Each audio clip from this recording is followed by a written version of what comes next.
நீங்கள் தவறவிட்ட எபிசோடுகளை இப்பொழுதே காணுங்கள் உங்கள் Tandivan.com மற்றும் Tandivan யூடியூப் சேனலில்.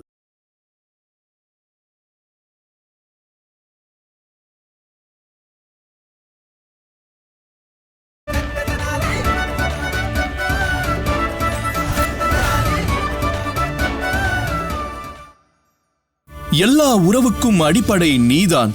ஏன் வாழ்க்கையின் அடிப்படையே பெண்தான். நான் எங்கு சென்றாலும் வீட்டை பற்றியே யோசிப்பேன். ஏனெனில் நான் வீடு செல்லும் வரையிலும் உணவருந்த மாட்டாள் என் அன்னை.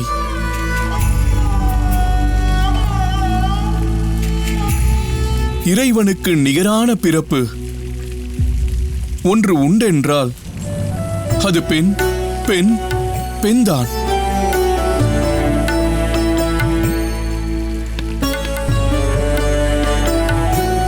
என்ன பொறுத்த வரைக்கும் ஒவ்வொரு பொண்ணும் நான் தினமும் வணங்குற என் காளியம்மன் மாதிரிதான்.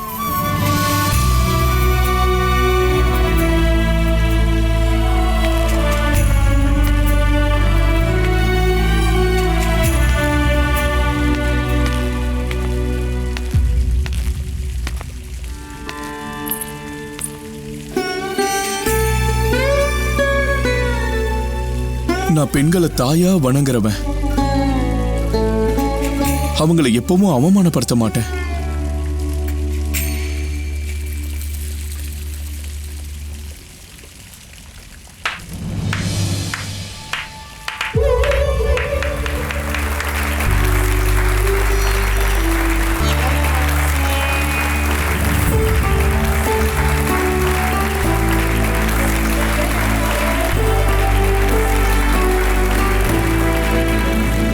அருமை பண்டிதர் ராமகிருஷ்ணரே, உங்களுக்கு நிகர் யாருமே இல்ல. இன்னைக்கு பண்டிதர் ராமகிருஷ்ணர் நம்ம எல்லாருக்கும் ஒரு பெரிய பாடத்தை கத்து கொடுத்திருக்காரு. பெண்களை நம்ம எல்லாரும் மதிக்கணும். பெண்களை மதிக்கிறவன் தான் உண்மையான ஆண். ஒரு ஆணோட அடையாளமே அது மட்டும்தான். பண்டிதரே, ஒரு தாய் தன்னோட மகனை பெண்களை மதிக்கிற ஒரு ஆணா வளர்த்தா அதுக்கப்புறம் இந்த உலகத்துல எங்கேயும் எப்பவுமே பெண்களுக்கு எதிராக எந்த தவறும் நடக்காதுன்னு புரிய வச்சிட்டீங்க. உங்களோட அம்மா உங்களை ரொம்ப ஒழுக்கத்தோட ரொம்ப நல்ல விதமா வளர்த்திருக்காங்க. ஆனா இன்னைக்கு என்ன போட்டி இந்த சபையவே சிரிக்க வைக்கணும். ஆனா நீங்க எல்லாரையும் அழ வச்சிட்டீங்க. எல்லார் கண்களும் குளமாயிடுச்சு. அதனால இன்னைக்கு என்னோட முடிவு இதுதான். பண்டிதர் ராமகிருஷ்ணா, நீங்க தோல்வி அடைஞ்சிட்டீங்க.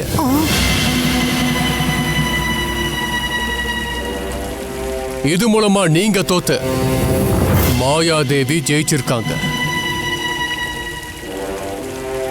மாயாதேவி, உங்களோட கிராமத்துக்கே நான் விடுதலை கொடுத்துடுறேன். இனிமே நான் அவங்கள தாக்க மாட்டேன்.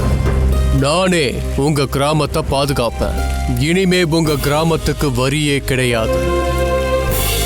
பண்டிதர் ராமகிருஷ்ணா, இதோட இந்த போட்டி இந்த இடத்துல நிறைவடையுது. இன்னைக்கு நீங்க அடைஞ்ச தோல்வியோட விளைவு நாளைக்கு விஜயநகரத்து மேல தாக்குதல் நடக்கதா போகுது.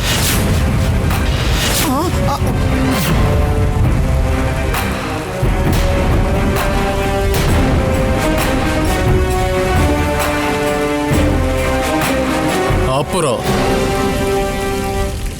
இறுதியா நான் ஒரு விஷயம் சொல்லிக்கிறேன். பண்டிதர் ராமகிருஷ்ணரால போட்டியில ஜெயிக்க முடியல. ஆனா இந்த அரசவையில இருக்கிற எல்லார் மனசையும் அவர் ஜெயிச்சிட்டாரு. அதுக்காக உங்களுக்கு என்னோட பாராட்டுக்கள். அதனால இப்ப இந்த இடத்துல நான் அறிவிக்கிறேன், நீங்களும் உங்க கூட்டாளிகளும் விஜயநகரத்துக்கு சுதந்திரமா திரும்பி போலாம். சரி பண்டிதர் ராமகிருஷ்ணா, இன்னைக்கு பொழுது சாயறதுக்குள்ள நீங்க எல்லாரும் இந்த இடத்தை விட்டு கிளம்பி ஆகணும். இல்லைன்னா விளைவு என்ன ஆகும்னு உங்களுக்கே நல்லா தெரியும். மன்னர் பாபர் வாழ்க! மன்னர் பாபர் வாழ்க! மன்னர் பாபர் வாழ்க! மன்னர் பாபர் வாழ்க! பண்டிதர் ராமகிருஷ்ணரே, நீங்க என்ன மன்னிச்சிருங்க. நான் தப்பு பண்ணிட்டேன். நீங்க எதுக்காக மன்னிப்பு கேட்கறீங்க மாயாதேவி? நீங்க மன்னிப்பு கேட்க வேண்டிய அவசியமே இல்லை. நீங்க உங்க கிராமத்துக்காக பாபரையே எதிர்க்கிறீங்க. நீங்க உண்மையிலேயே பெரிய மகான். ரொம்ப பெருமையா இருக்கு. உங்களை மாதிரி ஒரு மாபெரும் அறிஞர் முன்னாடி நின்று பேசுறது எனக்கு பெருமைதான். என்னோட சகோதரி மோகினி உங்களை பத்தி நிறைய சொல்லியிருக்காங்க. ஆனா அதெல்லாம் விடவும் நீங்க ரொம்ப உயர்ந்தவர்.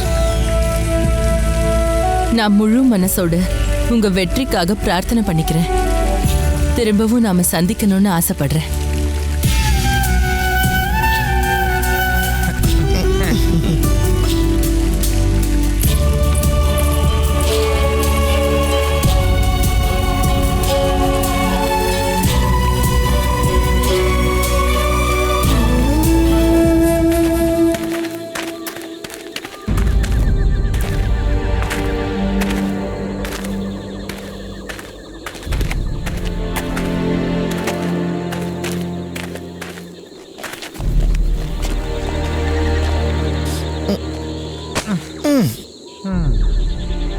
பண்டிதர் ராமகிருஷ்ணா, எப்பவுமே நான் உங்களை தோற்கடிக்க தான் முயற்சி பண்ணியிருக்கேன். அதுல எனக்கு வெற்றி கிடைக்காம போகும்போதெல்லாம் நீங்க தோக்கணும்னு கடவுள்கிட்ட வேண்டிக்குவேன். ஆனா இந்த தடவை நீங்க ஜெயிக்கணும்னு உங்களை விட அதிகமா நான் வேண்டிக்கிட்டேன். இருந்தும் நீங்க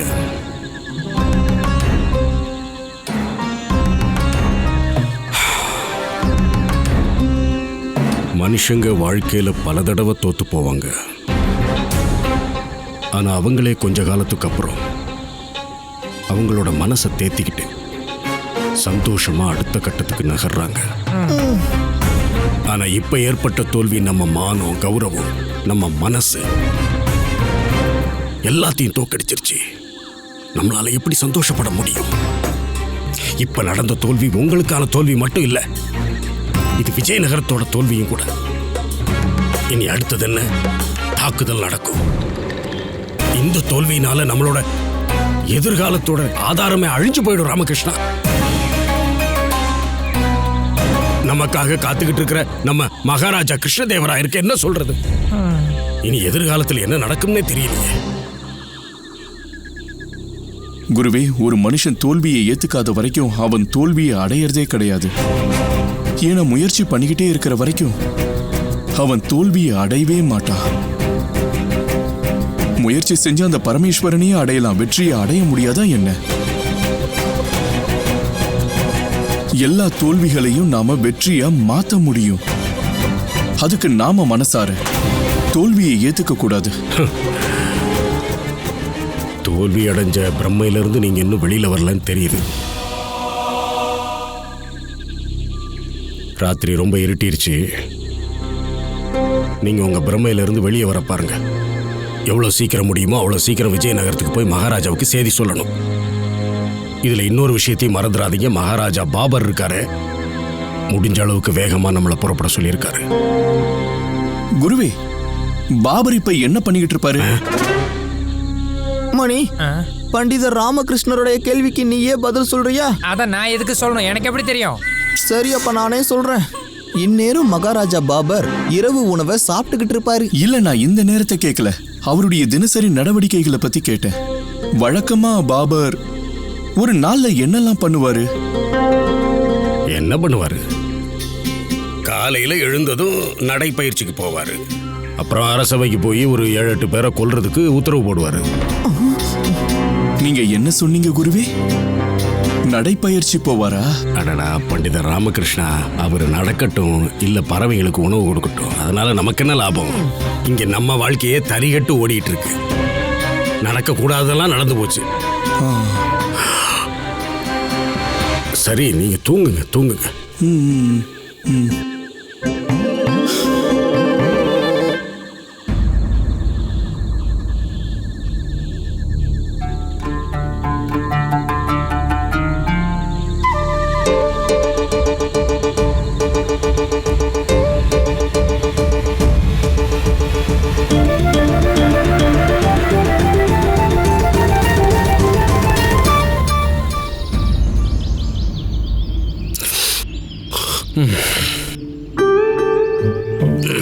வர்ணமாலா, எனக்கு தண்ணி எடுத்துட்டு வா, முகத்தை கழுவணும்.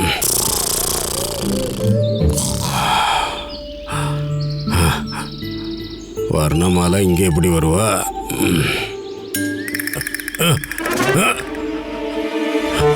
பண்டிதர் ராமகிருஷ்ணனை காணுமே, எங்க? முட்டாளுங்களே, எந்திரிங்க. குரு எந்திரிச்சதுக்கு அப்புறம் எந்திரிக்கிறீங்களா? உருப்பிடுவீங்களா? பண்டிதர் ராமகிருஷ்ணரை காணோம், எங்க போனாருன்னு தெரியல. குருஜி, ஒருவேளை பண்டிதர் ராமகிருஷ்ணர் நம்மளை விட்டுட்டு வேற நாட்டுக்கு ஓடி போயிட்டாரோ? ஒருவேளை அந்த நாட்டுக்கு போய் நமக்கு முன்னாடி அரசவையில இடம் பிடிக்க இங்க இருந்து நம்மளை விட்டுட்டு போக வாய்ப்பு இருக்குல்ல? ஆமா குருஜி, கண்டிப்பா அவர் அதைத்தான் பண்ணிருக்கணும். ஏன்னா யுத்தம் நடக்கிற இடத்துக்கு அவர் கண்டிப்பா போயிருக்க மாட்டாரு. அட கடவுளே.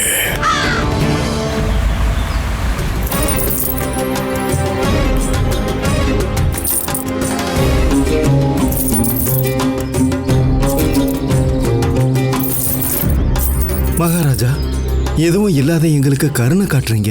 அந்த அல்லாவோட அருளால எப்பவும் நீங்க யார் கருணையும் எதிர்பார்க்கிற நிலைமையே வராது.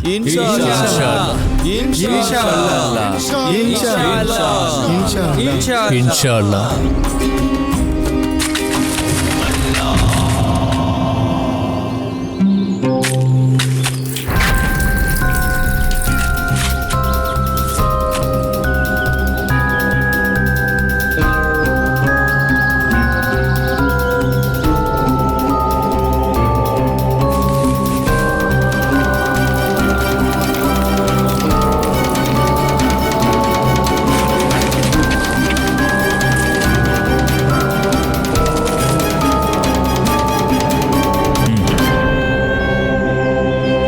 ஃபக்கீர் பாபா, மகாராஜா பாபர் வந்திருக்கார் பாருங்க.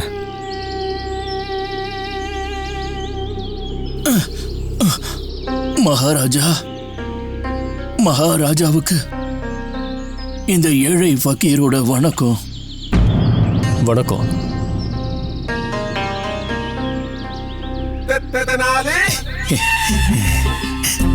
நீங்க என்ன பண்றீங்க பாபா?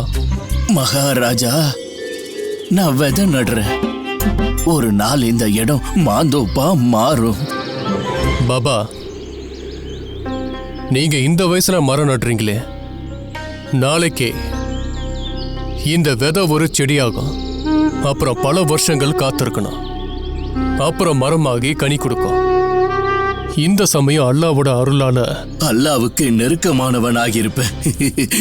ஆமா, நீங்க இந்த வயசுல இவ்வளவு கஷ்டப்பட்டு இந்த மரத்தை நடுறீங்க. ஆனா இந்த மரத்தோட நிழலும் கனியும் உங்களுக்கு கிடைக்காது. மகாராஜா, ஒரு நல்ல காரியத்தை செய்யறதுக்கு நல்ல எண்ணம் இருந்தா மட்டும் போதும். நான் நல்ல எண்ணத்தோடு தான் இந்த வேலையை செய்யறேன்.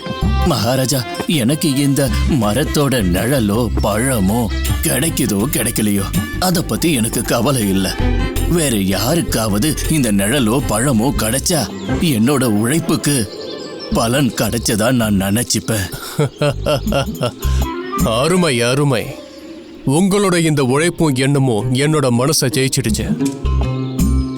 சரி, இந்தாங்க, என்னோட இந்த அன்பு பரிசை நீங்க ஏத்துக்கங்க. அல்லாஹ், எனக்கு பொக்கிஷமே கிடைச்சிருச்சு மகாராஜா. எனக்கு கனி கிடைச்சிருச்சு.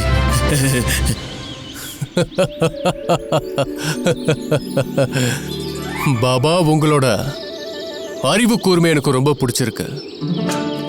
அதனால இந்தாங்க, இந்த பரிசு உங்களோட அறிவு கூர்மைக்காக. புடிங்க.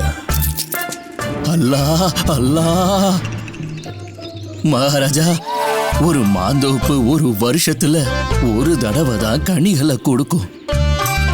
ஆனா எனக்கு ஒரே நேரத்துல 2 தோட்டத்துல அறுவடை பண்ண பலன் கிடைச்சிடுச்சு.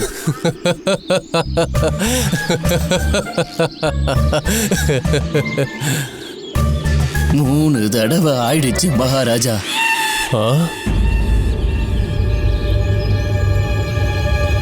என்ன 3 தடவை ஆயிடுச்சு? நம்ம மகாராஜா 3 தடவை சிரிச்சிட்டாரு. அதுக்கு என்ன?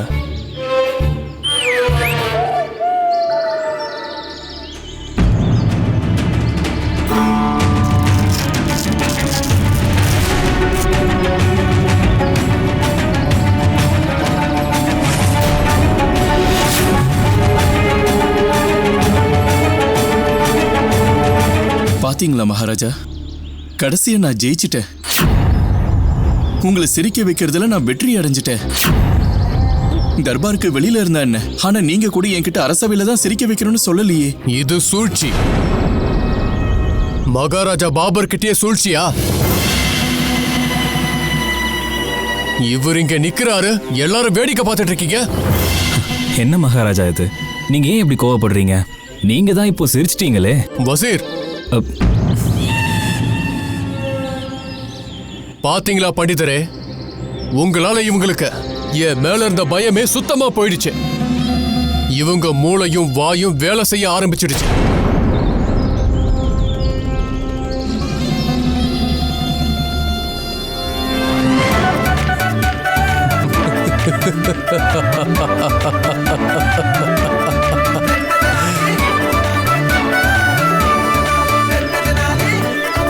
அருமை பண்டிதரே, இந்த வெற்றிக்கான பரிசை நான் உங்களுக்கு கண்டிப்பா கொடுத்தே ஆகணும்.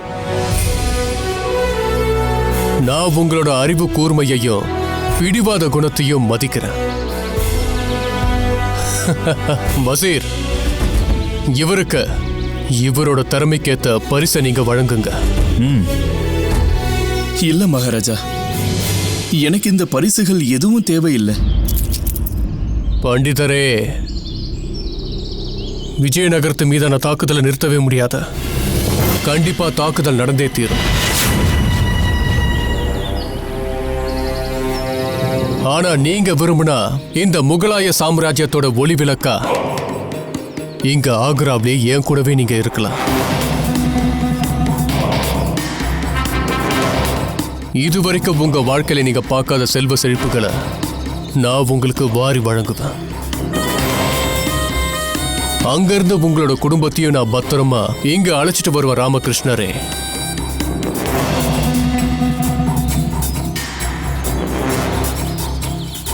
சரி மகாராஜா, நீங்க என்னோட குடும்பத்தை இங்க பத்திரமா அழைச்சிட்டு வாங்க.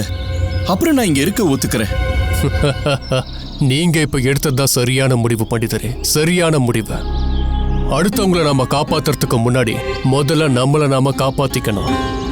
வசீர் மாலிக், இவங்க குடும்பத்தை ரொம்ப பத்திரமா ரொம்ப மரியாதையோட இங்க அழைச்சிட்டு வாங்க. சரி மகாராஜா. என்ன, எனக்கு ஒரு 50,000 வீடுகளும் அவ்வளோ பேருக்கான சாப்பாடு, அப்புறம் பயண வசதி, அப்புறம் ஒரு அரண்மனை வேணும். அரண்மனையா? கொடுக்குறேன். உங்களுக்கு என்ன வேணும்னாலும் நான் அதை கொடுக்குறேன். ஆனா அதுக்கு பதிலா நீங்க என் அரசவையோட சிறப்பு நகைச்சுவை பேச்சாளரா இருக்கணும். நிச்சயமா மகாராஜா, நான் இருக்கிறேன். நீங்க என் குடும்பத்தை சேர்ந்த 50,000 பேரை இங்க கூட்டிட்டு வந்துருங்க. அப்புறம் என் குடும்பத்தோட தலைவரை முழு மரியாதையோட, அதுவும் நீங்களே போய் மகாராஜா பாபரே போய் விஜயநகரத்துல இருந்து ஆக்ராக்கு கூட்டிட்டு வாங்க. அதுக்கப்புறம் நீங்க என்ன சொன்னாலும் அதை செய்ய நான் தயாரா இருக்கேன். 50,000 பேரா? நீங்க என்ன சொல்றீங்க? ஆமா, அதுக்கு தலைவர் யாரு? மொத்த விஜயநகரமும் என் குடும்பம் தான் மகாராஜா. என்னோட குடும்பத்தோட தலைவர் என் மகாராஜா ஸ்ரீ கிருஷ்ணதேவராயர். நீங்க எல்லாரையும் இங்க அழைச்சுக்கிட்டு வந்தா நான் உங்க அரசவையோட ஒளி விளக்கா இருக்க ஒத்துக்கிறேன். ஆனா ஒரு விஷயம் மகாராஜா, வால் சண்டையில எங்க மகாராஜா தலை சிறந்தவர். அவரை கூட்டிட்டு வர்றது கொஞ்சம் கஷ்டமான வேலை.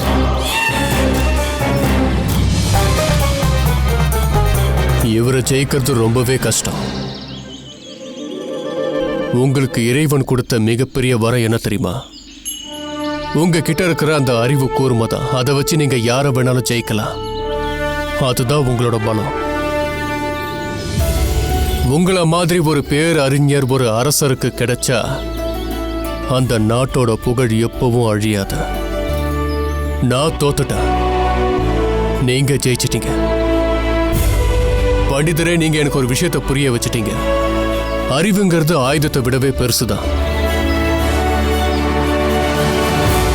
என்னையே ஒத்துக்க வச்சிட்டீங்கள பண்டிதர் ராமகிருஷ்ணா. நான் என் அரசவையில உங்களுக்கு எவ்வளவு பெரிய இடத்த கொடுத்தாலும் உங்க மனசுல இருக்கிற மகாராஜா கிருஷ்ணதேவராயரோட இடத்தை பிடிக்கவே முடியாது. அதனால விஜயநகரத்தை உங்களுக்கே கொடுக்குறேன்.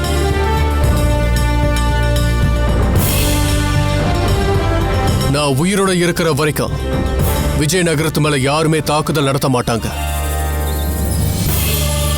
ரொம்ப நன்றி மகாராஜா, ரொம்ப ரொம்ப நன்றி. பண்டித ராமகிருஷ்ணா, நீங்க இப்போ இங்க இருந்து உடனடியா கிளம்பிடுங்க. எங்க மகாராஜாவோட மனசு மாறுறதுக்குள்ள நீங்க இங்க இருந்து போறது நல்லது. வசீர் மாலிக், இவர் கிளம்புறதுக்கான ஏற்பாடுகளை பண்ணுங்க. அதுக்கப்புறம் மகாராஜா கிருஷ்ணதேவ ராயருக்கு பரிசுகளையும் கொடுத்து அனுப்புங்க. பண்டிதரே, என்னை கட்டிப்பிடிக்க மாட்டீங்களா?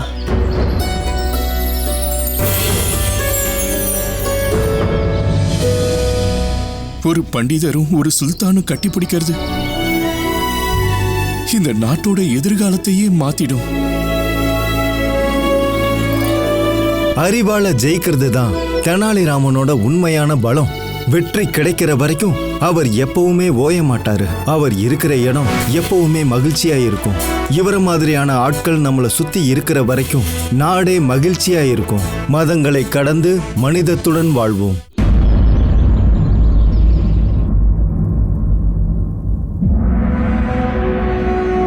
குருவே, எனக்கு ரொம்ப ரொம்ப முக்கியமான ஒரு நேரத்துல உங்க உதவி தேவைப்பட்டுச்சு. நீங்க எங்க போனீங்க? அது மகாராஜா, நான் ஆக்ராவுக்கு போயிருந்தேன். ஆக்ராக்கா? நீங்க போயிருந்தீங்களா? அப்போ பண்டிதர் ராமகிருஷ்ணர் அவரு மகாராஜா.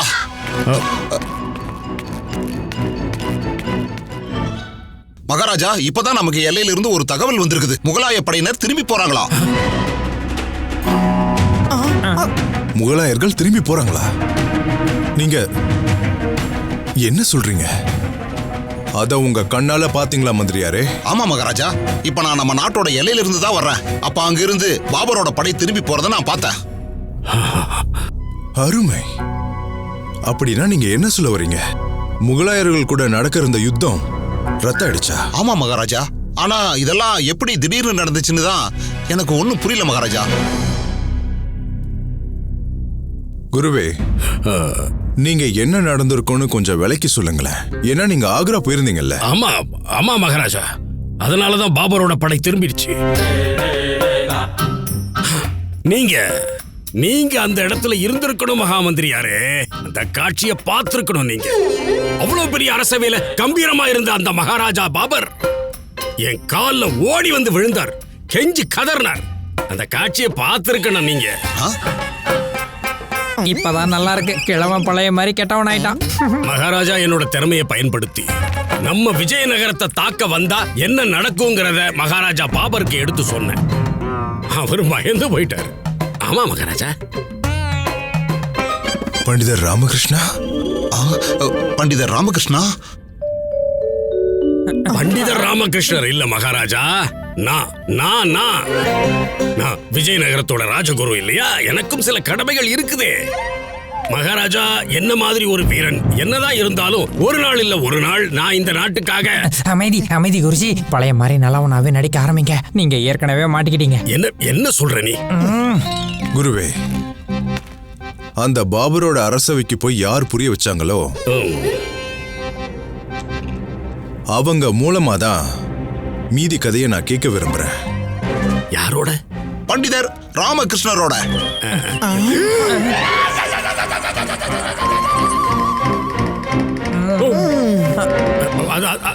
அது வந்து மகாராஜா, நான் என்ன சொல்ல வந்தேன்னா, அங்க பண்டிதர் ராமகிருஷ்ணர் என்ன செஞ்சாரோ, அங்க நான் என்ன பார்த்தனோ அத நீங்க அவர் வாயாலே கேட்டு தெரிஞ்சுக்கங்க.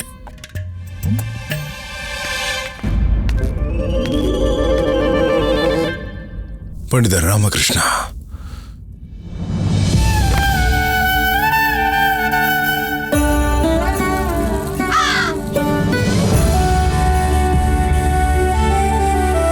ராமகிருஷ்ணா, இதுக்கு முன்னாடியே நீங்க எனக்கு உதவி பண்ணிருக்கீங்க. ஆனா அது எனக்கு மட்டும். ஆனா இன்னைக்கு இந்த விஜயநகர நாட்டையே உங்களுக்கு கடன்பட வச்சிட்டீங்க. நான் எப்பவும் சொல்ற விஷயம்தான், நீங்க கொடுத்து வச்சவரு. ஆனா இப்ப நான் சொல்றேன், நான் தான் கொடுத்து வச்சவன். ஏன்னா என்னோட அரசவையில பண்டிதர் ராமகிருஷ்ணர் மாதிரி ஒரு ரத்தினம் கிடைச்சிருக்கு.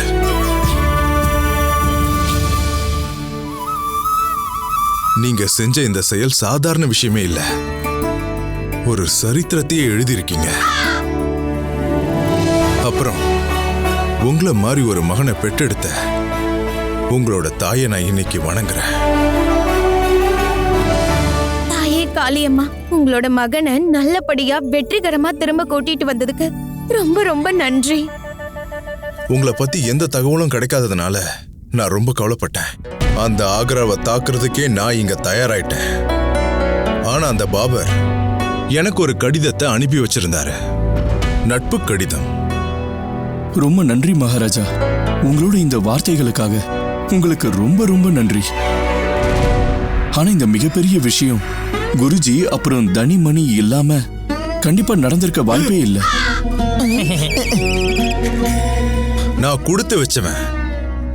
எனக்கு பண்டிதர் ராமகிருஷ்ணர் மாதிரி ஒரு நண்பன் இருக்கிறாரு. எனக்கு பக்கபலமா ராஜகுருவும் இருக்காரு.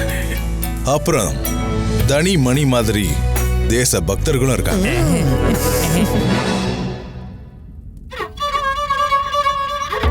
இதற்கு வரலாறே சாட்சியாகும். முகலாய மன்னர் பாபர் விஜயநகரத்தின் மீது எப்பொழுதும் தாக்குதல் நடத்தியதே இல்லை. அவருடைய மாபெரும் படை இந்துஸ்தானம் முழுவதும் படையெடுத்தது. ஆனால் விஜயநகரத்து பக்கம் ஏறெடுத்தும் பார்க்கவில்லை. பண்டிதர் ராமகிருஷ்ணர் சாத்தியம் இல்லாததையும் சாத்தியமாக்கிவிட்டார். பண்டிதர் ராமகிருஷ்ணர் நாம் தோல்வியை ஏற்காத வரை நாம் தோற்பதில்லை என்று கூறுவார். மேலும் அச்சம், தோல்வி, பிரச்சனை, துன்பங்கள், இடைஞ்சல்கள் என அனைத்தும் வெற்றியாக மாற வேண்டுமென்றால் தன்னம்பிக்கையும் விடாமுயற்சியும் தேவை என்பார்.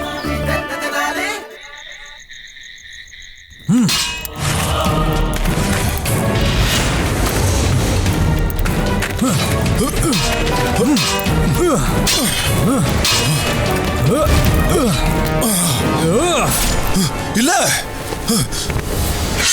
யாரு யாருக்கு அவ்வளவு துணிச்சல்?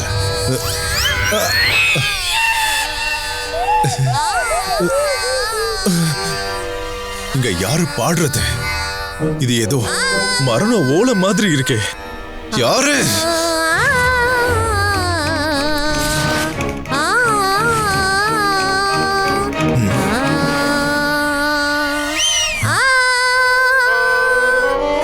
மகாராணி சின்னாதேவி.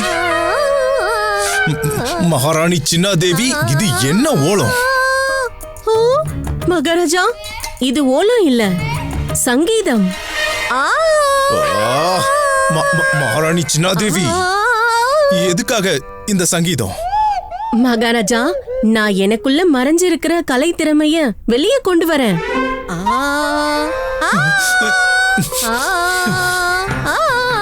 இந்த ஜென்மத்துல நான் எந்த பாவமும் பண்ணலையே. கண்டிப்பா இது போன ஜென்மத்து பாவமா தான் இருக்கணும். ஒருத்தி எனக்கு சமைச்சு கொடுத்தே சாகடிக்கிறா, இன்னொருத்தி சங்கீதம் பாடுறன்னு என்ன சாவடிக்கிறா. என்ன? இன்னைக்கு நான் ஒரு பெரிய பிரச்சனையில மாட்டிக்கிட்டேன் மகாராஜா. நீ ஏன் பிரச்சனையில மாட்டிக்கிட்டியா? சரி, அது என்ன பிரச்சனை? நான் இன்னைக்கு மாங்காய் தோல்ல ஊறுகாய் பண்ணவா, இல்லனா வேப்பங்கொட்டையில பண்ணவா? மாங்காய் தோல்? ஆமா. வேப்பங்கொட்டை? அருமை.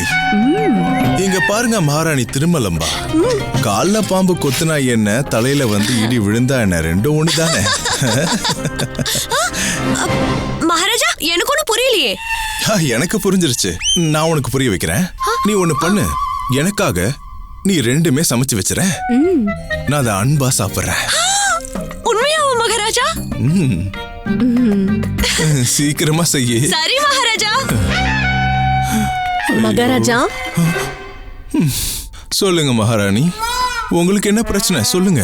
மகாராஜா, நமக்குள்ள மறைஞ்சிருக்கிற கலைகள் கண்டிப்பா ஒரு நாள் வெளியில வரும்ல. அப்புறம் நான் கூட நினைச்சே பார்க்கல, எனக்குள்ள இப்படி ஒரு அற்புதமான கலை திறமை மறைஞ்சிருக்குன்னு தெரிஞ்சுக்கவே இல்லை. மகாராணி சின்னாதேவி, எனக்கு ஒரே ஒரு சந்தேகம். இல்ல எந்த முட்டாள் இல்ல மாமேதை உனக்குள்ள மறைஞ்சிருக்கிற கலைத்திறமையை வெளியே எடுத்து சொன்னது சொல்லு. மகாராஜா, அவரு மகா ஞானி, யுக புருஷன். சர்மா ஐயா தான் சொன்னாரு. நான் கோவில் பக்கத்துல அவரை பார்த்தேன். அவருதான் அவரோட சித்தியால எனக்குள்ள மறைஞ்சிருக்கிற கலைய பத்தி எடுத்து சொல்லி புரிய வச்சாரே.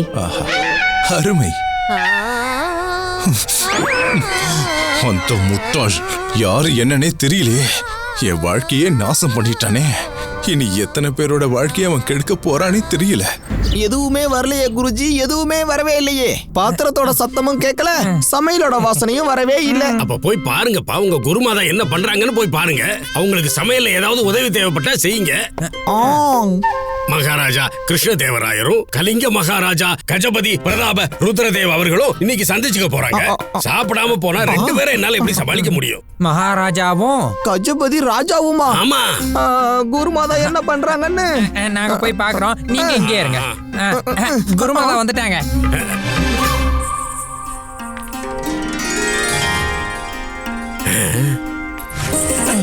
என்ன மணி?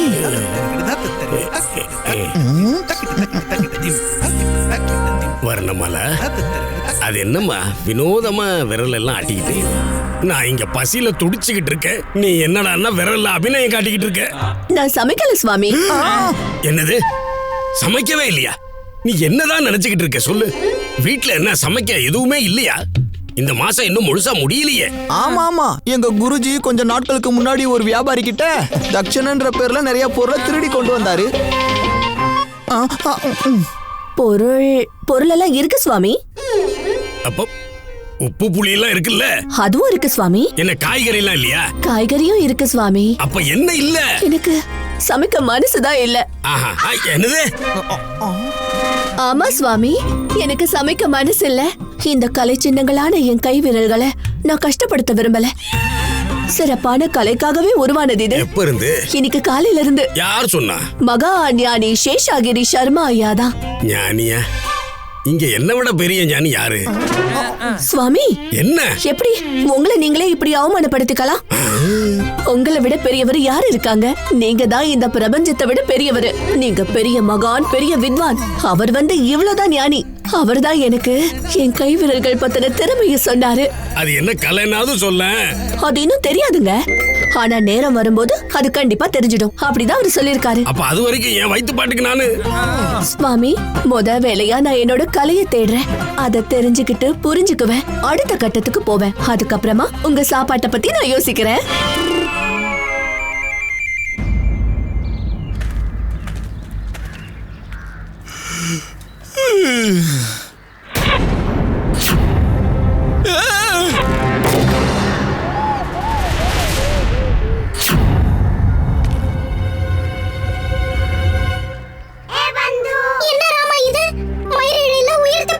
ஆமா பட்டு, என் வீட்லயே ஏன் மேல தாக்குதலா?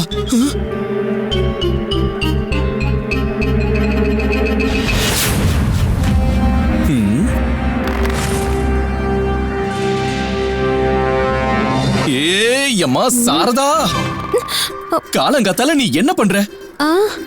எதுக்கு இப்படி வில்லம்பால உன் அன்பான புருஷனை மேல அனுப்ப பாக்குற? நான் ஏன் அப்படி பண்ண போறேன்? நான் அந்த பக்கமா தான் அம்பு விட்டேன். அது எப்படி உங்ககிட்ட வந்துச்சுன்னு தெரியல. கண்டிப்பா அம்புல தான் ஏதோ பிரச்சனைன்னு நினைக்கிறேன். இங்க பாருங்க, திரும்ப பாருங்க, நான் விட்டு காமிக்கிறேன். ஏய்,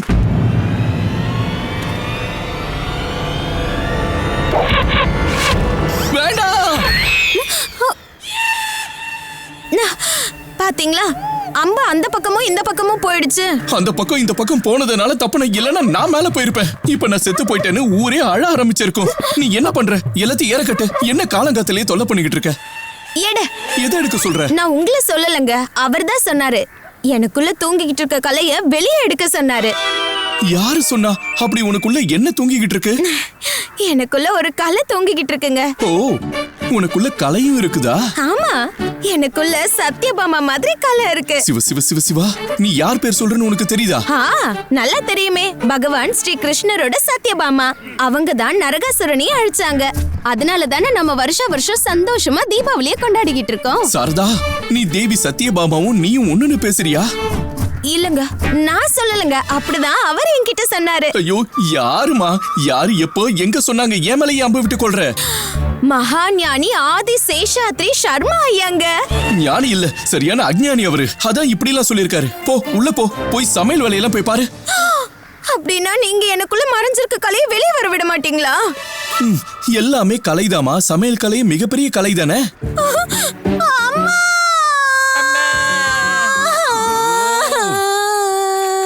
ஐயோ, அம்மா அம்மா அம்மா, நான் சொல்றது கேளுங்க. என்னமா பண்றீங்க? அம்மா, நீங்க தான் இவளுக்கு ஆதரவா? இவளுக்கு ஆதரவா இருக்க வேண்டியவனே நீதான். நீ இவளோட புருஷன்டா.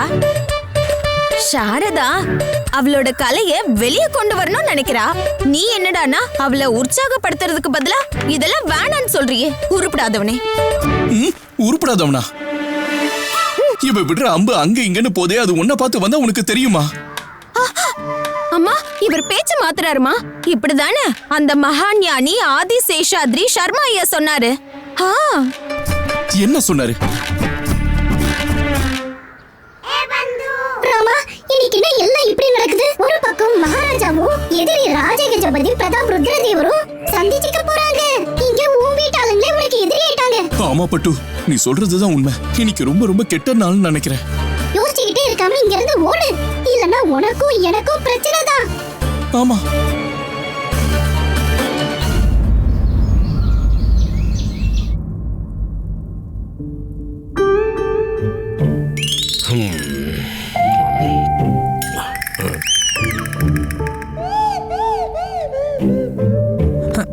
தூக்கம் வருது தானே எனக்கும் தான்.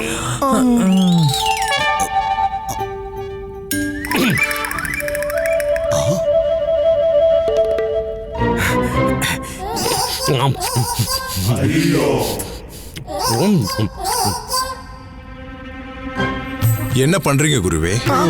சொல்லுங்க மகாராஜா. மகாராஜா இன்னைக்கு வந்து அது வந்து பிரசாதம் மகாராஜா. பிரசாதம் என்னோட குருமாதா.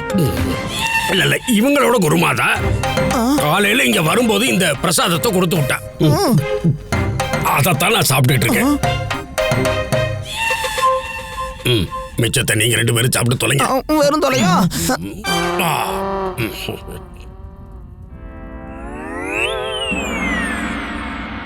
நீங்க என்ன யோசிச்சிட்டு இருக்கீங்க பண்டிதர் ராமகிருஷ்ணா?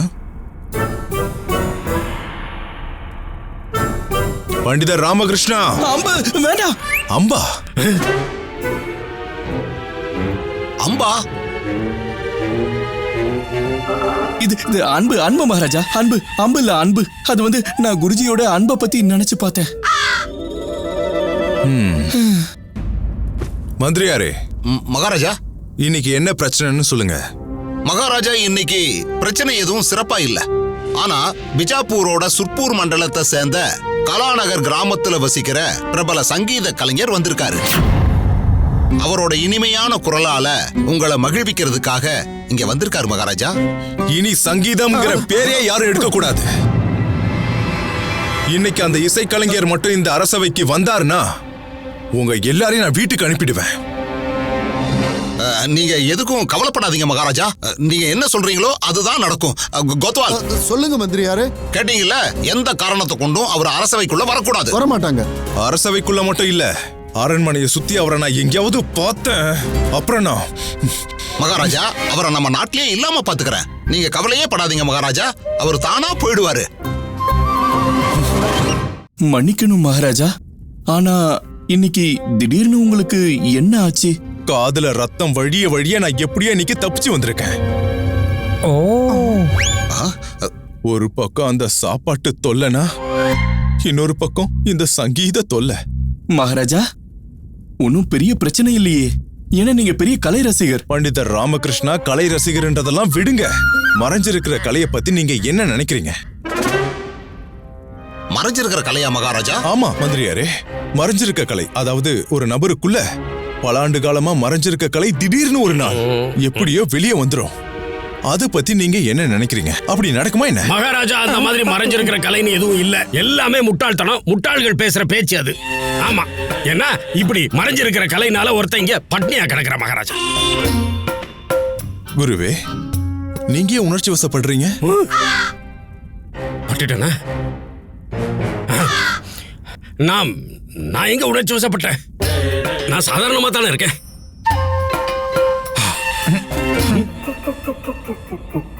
நீங்க சொல்லுங்க பண்டிதர் ராமகிருஷ்ணா. நான் என்னன்னு சொல்றது மகாராஜா? நானே மயிரிழையில தப்பி வந்திருக்கேன். சாரதாவோட மறைஞ்சிருந்த கலை என்ன கொல்ல பார்த்தது.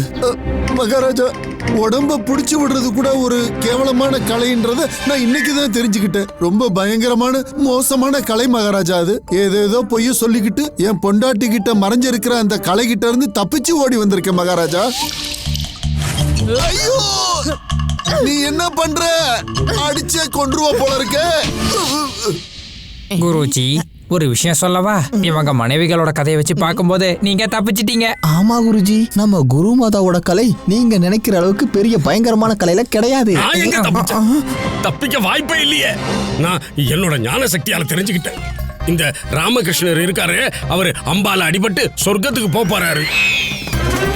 இந்த கோத்வால் உடம்புல குத்து வாங்கி போவாரு, நான் பட்னியில போவேன்.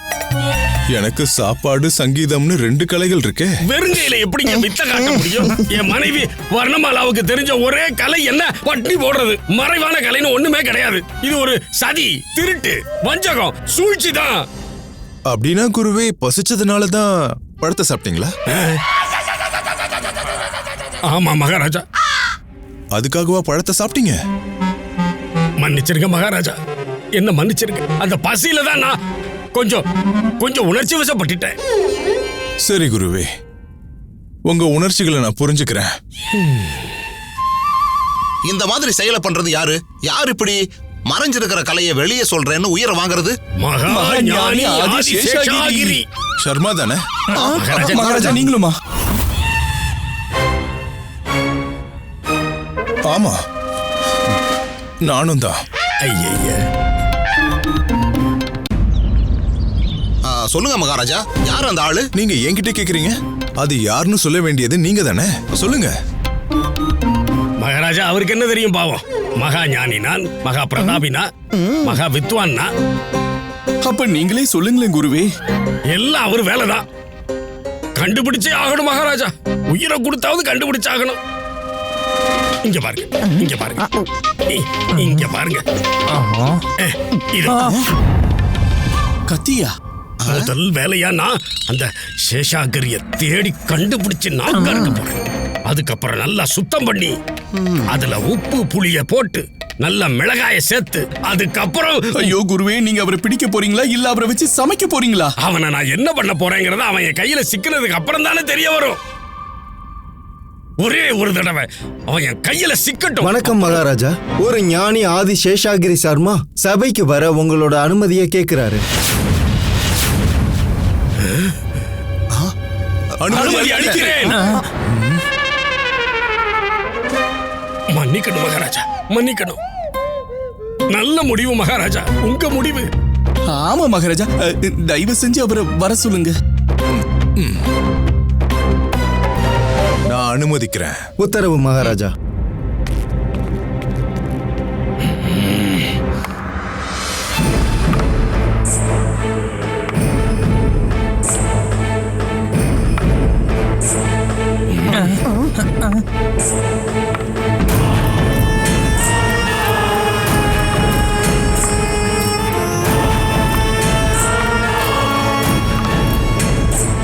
Catch us on TV, Tandivan.com, Facebook and YouTube.